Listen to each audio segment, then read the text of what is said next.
Je vais vous donner une illustration de ce que vous êtes en train d'affirmer. Nous sommes donc rendus à Bafoussam. C'est Anissé Simo qui est allé voir là-bas avec Arnaud Ndal comment les producteurs, éleveurs et autres, n'est-ce pas, subissent la crise. Mais évidemment, au passage, comme je le dis, ils ont pu voir la quantité d'œufs qui est produite à Bafoussam. Vraiment, c'est des milliers d'œufs que l'on a perdus avec cette crise. Voici le reportage que je vous invite à regarder. Il est signé de Arnaud Ndal et Anissé Simo. Tout est allé vite, mais alors très vite.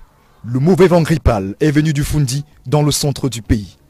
Puis l'on a annoncé 1400 décès de poulets dans une ferme à Bayangam et 40 autres au marché Casablanca de Bafoussam le 31 mai dernier. Des mesures d'urgence ont été prises.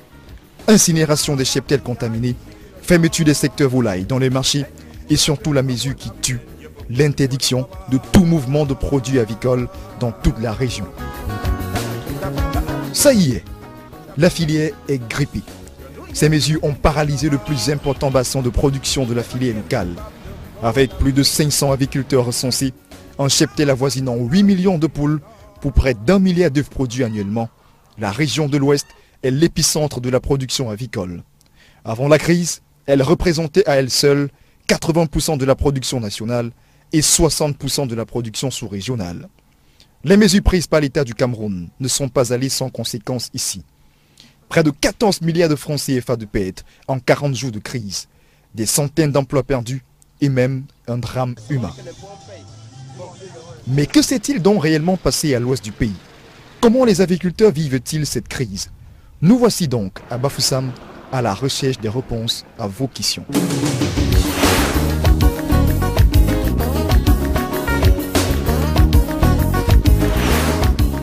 À notre arrivée ce matin-là, aux premières heures, nous entreprenons tout de suite de nous rendre au secteur volaille du marché de Casablanca, présenté comme le seul foyer où des poules porteuses du virus H5N1 ont été détectées dans le département de la Mifi.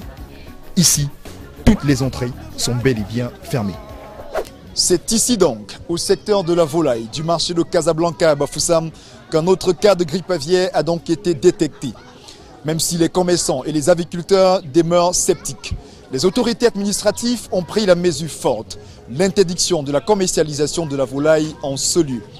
Les conséquences sont donc nombreuses. C'est ce que nous allons découvrir à la suite de ce reportage. Non loin de là, nous retrouvons des commerçants et autres déplumeurs qui travaillaient à l'intérieur de cet espace marchand. Ils n'ont plus rien à faire ici depuis plus d'1 mois et errent juste à côté en attendant la bonne nouvelle, celle qui viendra de Yaoundé. On vient le matin, on se place comme ça, on attend le gouvernement, personne ne vient. On nous a dit que c'est la grippe aviaire, mais nous on ne connaît pas ce qu'on appelle la grippe aviaire. On ne connaît pas. Est-ce qu'on avait trouvé un cas de grippe aviaire ici? Je ne connais pas. On est seulement venu nous surprendre comme ça. Ça fait combien de temps qu'on a fermé? Ça fait déjà 1 mois, 1 semaine. C'est ça qui fait la force du marché Casablanca. Puisque tous les commerçants qui sont ici n'attendent qu'elle est venue. Ouais, un peu. Et sans le volaille, personne ne peut arriver sur le marché. Les prix ont littéralement chuté et les consommateurs trinquent. Ne leur parlez surtout pas de grippe aviaire, ils n'y croient pas du tout. Quand je trouve l'occasion, je mange. Toujours. Qu'est-ce qu'il y a eu par rapport aux œufs? Non, on consomme toujours les œufs. Nous continuons à consommer les poulets, les œufs, parce que jusqu'à présent, nous attendons les preuves concrètes. Oui, puisque quand c'est moins cher, si j'achetais un poulet par semaine, j'achète même 3 par semaine. La psychose qu'il y avait en 2006, on n'en a pas, on continue à consommer les poulets normalement. Même les œufs, j'en consomme. Et beaucoup de gens en consomment les œufs. Pourtant, l'épizootie a déjà affecté tout le système respiratoire de l'économie avicole dans cette région. Les conséquences se propagent rapidement. Certains aviculteurs n'auraient pas tenu le coup. Le 21 juin dernier, par exemple, un cas de suicide d'un aviculteur surendetté, prénommé Simplice, a fait le tour des journaux et des réseaux sociaux. L'aviculteur se serait jeté dans le fleuve Noun. Nous avons décidé d'en savoir un peu plus sur ce drame humain, conséquence des mesures d'interdiction de vente des produits avicoles. Des informations recueillies ici nous révèlent qu'il vivait au quartier Kamkwop. Après une demi-heure de renseignements, nous avons retrouvé son domicile. Denis Ndé était le bailleur de Métier Nous Simplice avant sa disparition. Il nous amène au domicile en question. C'est ici qu'il louait. Bon, on voyait des choses, on n'a pas encore balayé parce que dimanche, sa famille est venue ramasser ces choses pour partir avec. Il paraît-il que Simplice a envoyé un message à l'un de ses amis pour qu'il vienne prendre la voiture et la moto pour aller mettre ça chez eux à Bafunda. Bon, quand c'est comme ça, son ami étant inquiet, il a appelé sa mère pour l'informer et ses intentions parce qu'il avait écrit qu'il devait se suicider.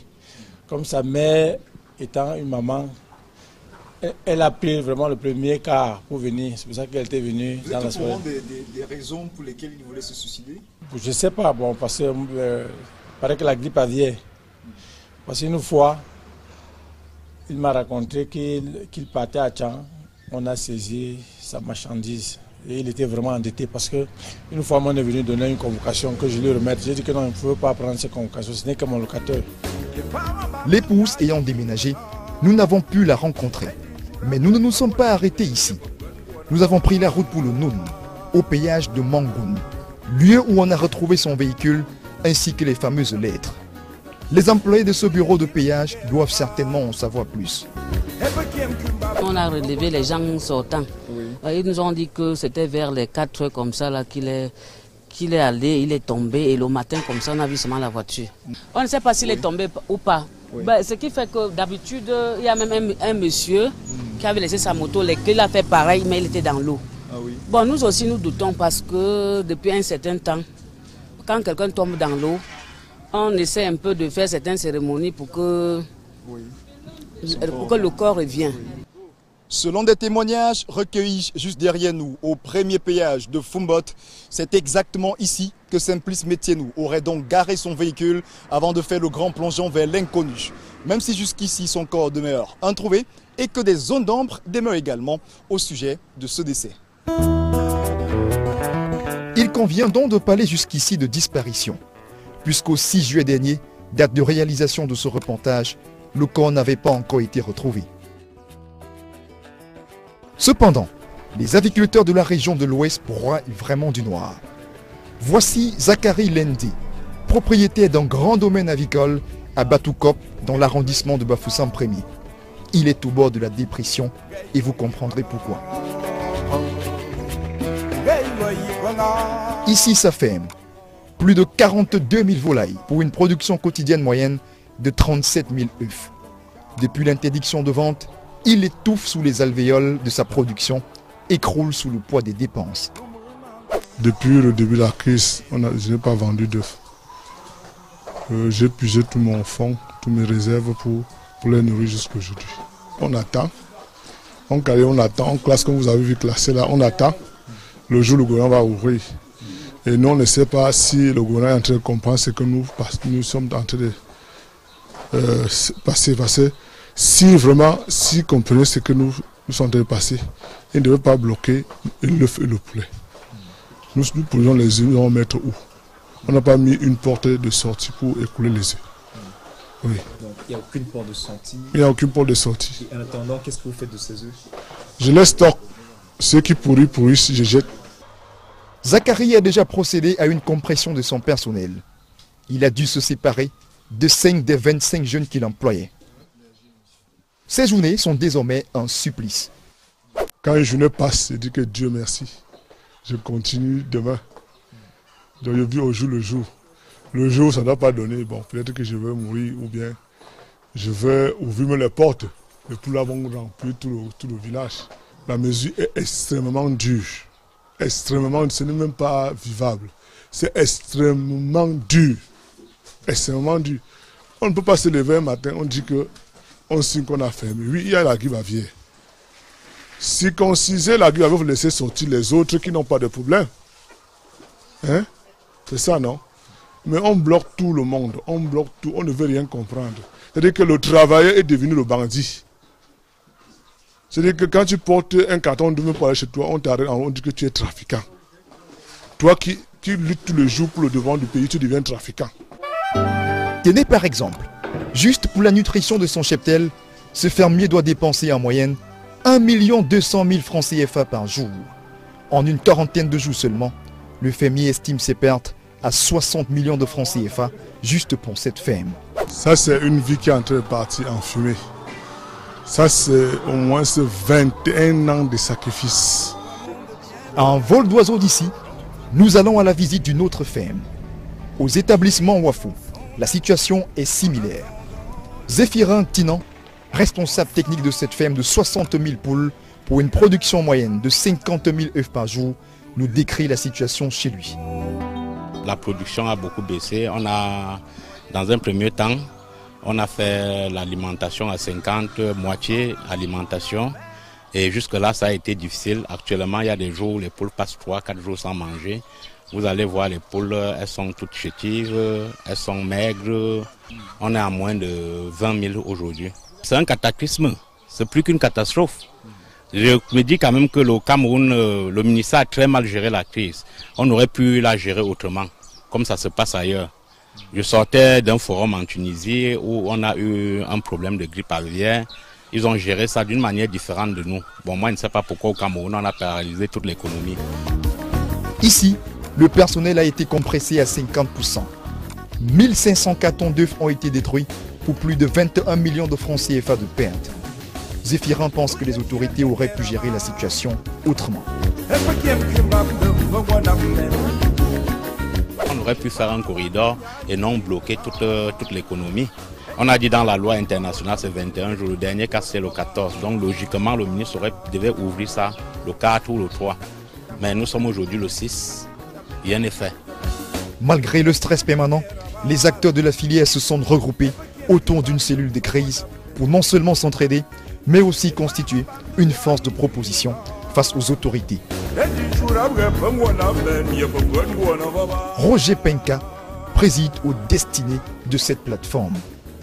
40 jours après le début de ce mélodrame, il n'a pas cessé de sortir la calculette. On a fait un petit calcul qui correspondait aux charges quotidiennes du secteur avicole. C'était de 352 millions quotidiens. Si vous supposez que aujourd'hui on va arriver à 40 jours, je crois, on devrait se retrouver autour de 14 milliards. Quand vous imaginez que l'aviculture représente autour de 70% de l'économie de l'Ouest, alors vous comprenez que si 70% des revenus sont immobilisés, alors le reste ne fonctionne presque pas. C'est pour ça qu'aujourd'hui vous verrez que les gens le secteur de transport souffre à l'Ouest, la distribution et le bâtiment en a pâti. 21 000 emplois sont mis en danger par la crise dans la seule région de l'Ouest.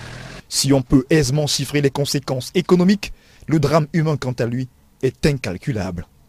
Sur le plan social, il y a eu un drame qui se vit dans la société parce que il y a les ménages qui se déstructurent parce que la plupart des gens qui perdent les emplois, en réalité, la conséquence c'est que les ménages se trouvent fragilisés. Il y a des entreprises qui vont fermer et même si aujourd'hui l'activité est arrêtée, il y a des entreprises qui ne vont plus jamais se relever. Ça, c'est déjà ça. Et comme je disais, quand vous discutez avec les éleveurs, vous en rendez compte, il y a une grosse déprime chez les éleveurs, chez les agriculteurs. Aussi, j'ai toujours dit, après la crise, il faut que le gouvernement pense à envoyer des psychologues pour suivre ces agriculteurs parce qu'ils sont dans un état dépressif assez avancé. Il y a le cas Simplice. Nous savons, Simplice a disparu, c'était un de nos éleveurs. Un des agriculteurs, il a participé à une réunion 2 jours avant sa disparition avec nous et il était vraiment déprimé. La guerre contre l'épizootie de grippe aviaire est loin d'être gagnée ici.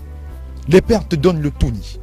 Même après la levée des mesures d'interdiction de commercialisation sur les produits avicoles, il faudra du temps pour relever la courbe de la production. La poule aux œufs d'or est loin d'être sauvée.